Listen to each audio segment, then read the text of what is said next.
Hello, and welcome to Politics at Jack and Sam's Daily, the micro dose of a podcast that peps you up for the day ahead on the campaign trail.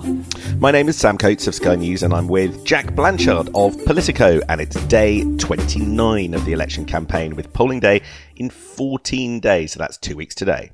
And the truth is, Sam, with 2 weeks to go, there really is one question being asked by people in politics, and that, is this election actually over?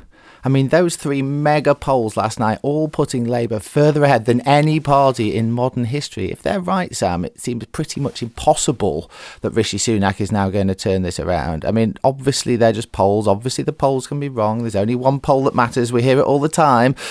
But I don't think there's a single person left in the country who thinks the Tories are going to turn this around now. So we're looking for a sort of black swan level event, or we're looking for these polls to be completely wrong. What do you think? Exactly. And there's almost something surreal about this phase of the election campaign. There's less activity than you would expect in a funny way. We're at the stage where Tories are lolling despairingly at their own fate rather than particularly fighting against it. I have to say, when we released the YouGov polling projection yesterday showing a 200 majority for Labour, biggest since the Second World War, biggest in 100 years, the only reaction I got, it was far less reaction than the previous time. The only reaction I got was one Tory candidate telling me that all the other Tory candidates were texting around, WhatsApping around, laughing emojis about Richard Holden's result. Richard Holden, of course, being the Tory party chairman, who self-parachuted himself into an Essex seat in Billericay, despite being a North East veteran and claiming that his heart was in the North East. And he is now projected under the YouGov polling projection to lose his seat. For some reason, they found that funny. But beyond that, it's just despair. Jack, what three things do we have today? The main event is on BBC One tonight, their Question Time special. All four main party leaders will be facing a studio audience on primetime TV for 2 hours, so there will be millions of people tuning in for that. The Bank of England is doing its interest rates decision today. That was expected to be a big moment a few months ago, although it seems less clear now that interest rates are going anywhere today. And we'll be keeping an eye on the newspaper endorsements, because some of the main candidates are heading to the Times Towers today for a big CEO summit, and that means Rachel Reeves and Jeremy Hunt sort of pressing flesh with some of the most important people in the newspaper industry, and we're still waiting to hear those paper endorsements, so we'll talk a little bit about that as well today. But let's start with tonight's TV show. Sam, as you know, the main event kicks off at 5 p.m. this evening, when England will be playing Denmark, and the whole nation will be tuning in the Euros, and for including those me, hopefully, including you, of course. For those still standing after that, either crying into their pints or cheering into their fish fingers or whatever people are doing, if you leave your telly on, you might find four well-known or semi-well-known politicians strutting onto the stage in York, where we get to see Rishi Sunak, Keir Starmer, Ed Davey and John Swinney take it in turns to go before a studio audience for a 2-hour show. Now, these Question Time specials become a bit of a tradition of election campaigns. Something like 4 million people tuned in last time. So they are one of the few big moments when everyone does actually switch on to these campaigns. And we saw last week in Grimsby, when Sky did something similar, just how effective these can be in sort of teasing away what these party leaders really think about things, and more importantly, how they deal with very, very angry and hostile members of the public. And you do get these amazing TV moments sometimes. I was remembering, do you remember in 2017 Theresa May getting really called out by this furious nurse who was saying that she couldn't afford really, the basic standard of life, and why wasn't the Prime Minister giving them a pay rise? And the Prime Minister just turned around and said, well, there's no magic money tree. And you could hear people gasping at the sort of lack of humanity Theresa May was showing, and that clip went very, very viral on social media, and it seemed to tell us something about the sort of robotic leader that Theresa May was. So there's lots of possibilities for those kinds of moments in these shows. And as I say, there isn't very many times when the sort of nation as a whole switches on to the election campaign, but tonight just could be one of them. If they are still standing after the football, which seems slightly heroic. Indeed. I mean, the question is, people have had a lot of these events now in this campaign. Tory veterans at the beginning of this campaign were asking whether or not actually it was too long, that Rishi Sunak's timetable left too much time for doubts to be sown. Now, clearly, in Sunak's mind, a longer prep period gave a greater chance to turn things around. But I feel like the length of this campaign is actually working to the Tories' detriment. That's certainly the implication of yesterday's polling. What we saw was the Labour lead actually growing compared to 2.5 weeks ago when we did our first YouGov MRP projection. And that majority is now over 200. It was 194 then. And you could see the percentage of people voting saying that they're going to vote Tory drift downwards. So I think in the end, this is a gamble that hasn't worked. And I think patience is starting to wear thin. I've just had it confirmed, Jack, in the last few moments, that another place that patience is going to be quite thin on the ground is a massive Tory fundraiser, which is going ahead tonight. We read about it in the Sunday papers. It's meant to be at the Hurlingham Club in West London. What an evening for a big Tory get-together and ball. It should have been a celebration. It should have been a moment where big donors get out their checkbook, buy auction lots, kind of refill the party coffers, even midway through a campaign. But instead, you can only imagine the mood at that event, not least because Rishi Sunak isn't going. The party leader is not going to be at one of the main fundraising events for the party. £1,500 a head is what donors are being asked to pay in order just to turn up, and that's before the auction lots. And we read some snippy donors at the weekend saying Rishi Sunak left early for D-Day. He doesn't go to the summer party. How can you expect others to turn up too?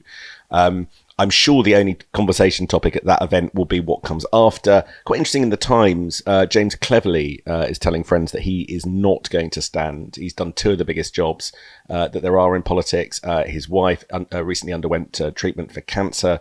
It appears that he isn't going to put himself through the ringer post July the 5th.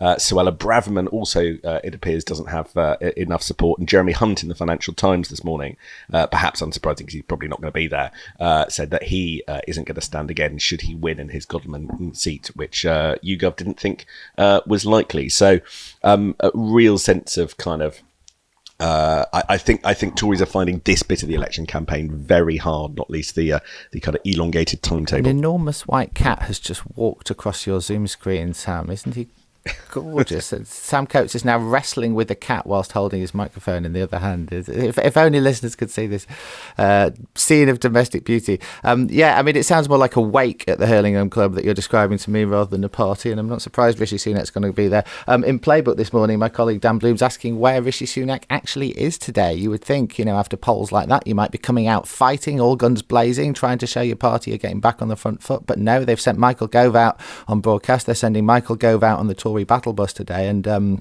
as per time of recording, there are no scheduled events at all for Rishi Sunak today before he appears on the BBC late this evening. I mean, he's not on stage till about 9:30. Maybe they'll quickly wheel him out or something, or maybe he's licking his wounds in a hotel room somewhere all day. I do think, just to say, I keep saying this, but I do think, those Lib Dem results are extraordinary, and we're so obsessed with the Tory meltdown, and rightly so, but the idea of the Lib Dems coming back with a 60 or 70 seat party is just not something that was on anybody's radar even a few weeks ago. It's a big night for Ed Davey tonight because he gets to line up alongside Starmer and Sunak in a way he doesn't often get to do on TV, and will be able to contrast himself against them. And who knows, is Ed Davey capable of a Nick Clegg moment? Not sure he's quite that level of performer, but he'll definitely have a go. So yeah, I do think it's a big night for the Lib Dems as well. Let's talk quickly about the economy, Sam, because the Bank of England has its interest rates meeting, as it's definitely not called, at noon today. And there was a world earlier in the year where the CCHQ had a big red ring around this date as possibly the day that interest rates start to come down. And obviously that would be a huge shot in the arm for their campaign, and a shot in the arm for their message that the quote unquote the plan is working, although I'm not sure we hear that one quite so often anymore, given it doesn't seem to be resonating with the public at all. Nevertheless, there is now pretty much no expectation the Bank of England is going to drop interest rates today, not least because they don't want to do it in the middle of a highly politicised election campaign. There is some suggestion they'll do it at the next meeting, Sam, which would be a nice shot in the arm for whoever comes into number 11 Downing Street on the 5th of July. And, you talk about Keir Starmer being a lucky general. We've talked about that before. Well, that would certainly be a nice little boost for him if indeed Labour does win the election. We saw headline inflation drop to 2% yesterday, which is, of course, the Bank of England target, which in one world would allow them to reduce interest rates. But when you look under the bonnet, some of the underlying figures were really not as good. Services inflation was still 5.7%, which is a bit higher than people were forecasting. And so as a result of yesterday's figures, the markets actually reduced the probability of an August cut. So it certainly isn't as good as the Tories would have hoped. And people do bet huge amounts on interest rate decision making. Another thing they seem to be have been betting about is the date of the election. My goodness, Jack, a Metropolitan Police officer working for Rishi Sunak's protection team has now been arrested in connection with alleged bets related to the timing of the general election. He was arrested on Monday night, and apparently my Sky colleague Martin Brunt is reporting that he made, there are reports of several bets, at least one in three figures. The BBC is reporting a second Conservative candidate is being looked into by the Gambling Commission over a bet related to the timing of the election. Laura Saunders, the Bristol North West candidate who worked in the international division, apparently put a bet, they are saying. And of course, Craig Williams, who is one of the most important aides to the Prime Minister, the PPS, parliamentary aide, has admitted a huge error of judgment over betting on the date of the election. He, of course, put a £100 bet on the July election date 3 days before Sunak announced it would be on July the 4th.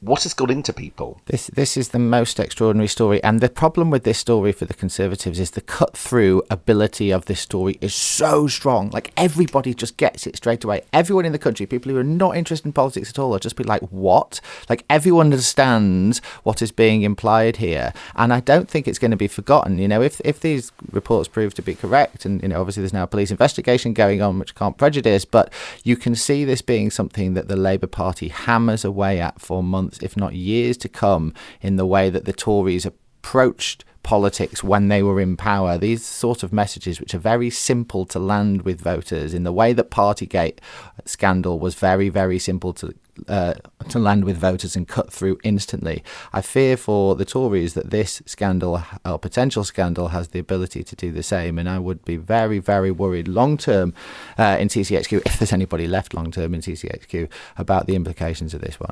Another big uncertainty that the Tories are sort of betting on is what the newspapers do. Now, I'm not sure that newspaper endorsements have the same currency that they once did. But nevertheless, a huge amount of effort is gone into trying to woo newspapers so that their kind of comment sections, their leading articles, lend political parties their endorsements at election time.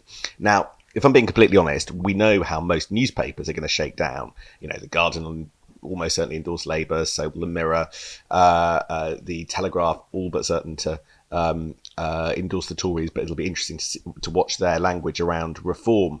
But the great swing voters, as it were, in the British political media are News UK, the kind of stable that has the Times and the Sun, ultimately run by Rupert Murdoch and Rebecca Brooks.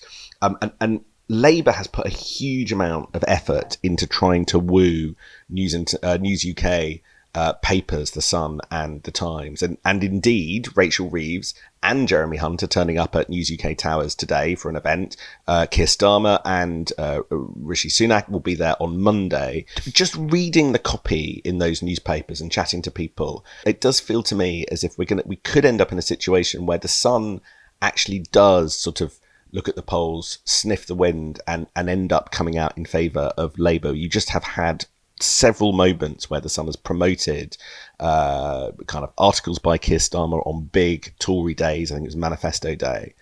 But increasingly reading the Times, it looks to me, and there is just the odd suggestion that the Times will continue to back the Tories at this election, probably quite softly, probably saying they're doing so regretfully. But while the Times did endorse Blair quite strongly, I think from 2001 onwards, when I was working there, I think it's going to stick with the Tories at this election, which would be a bit of a disappointment, because I do think the Labour operation has really intensely tried to get the Times on side, but they just might not clinch it. It might be a disappointment for Labour, though, as you say. It's hard to imagine it making much difference if these polls are right. It would be a big gamble for the newspapers at this point like that to come out supporting the Tories. I would suggest, again, if the polls are right, like most of their readers will be thinking the same thing about the Tory party as most of the people being asked by the opinion pollsters, and so to come out and tell them, no, you're wrong, you should be voting Tory despite everything that's happened, would be a bold thing to do. You could imagine something like a paper like The Sun coming out and sort of very half-heartedly backing Labour and saying, well, it's definitely time for change, but we're not convinced by Starmer, and very much leaving themselves the wriggle room to come all guns blazing, knives out for Prime Minister Starmer within a matter of weeks of him coming in. They know there's no love for this guy amongst their readership, so even if they do back him, I would think it'll be with a large gleaming knife held behind their back, ready to stab it in at the first opportunity. Better leave it there. We're going to sniff the wind and see what the main story is today, because it's not entirely clear where the campaign will take us today, but there's not long left, only 2 weeks. Excited to get back on the campaign trail very soon. We'll see you tomorrow. I'm going to buy some beer and watch the football. Have a great day, Sam. Enjoy it. Bye.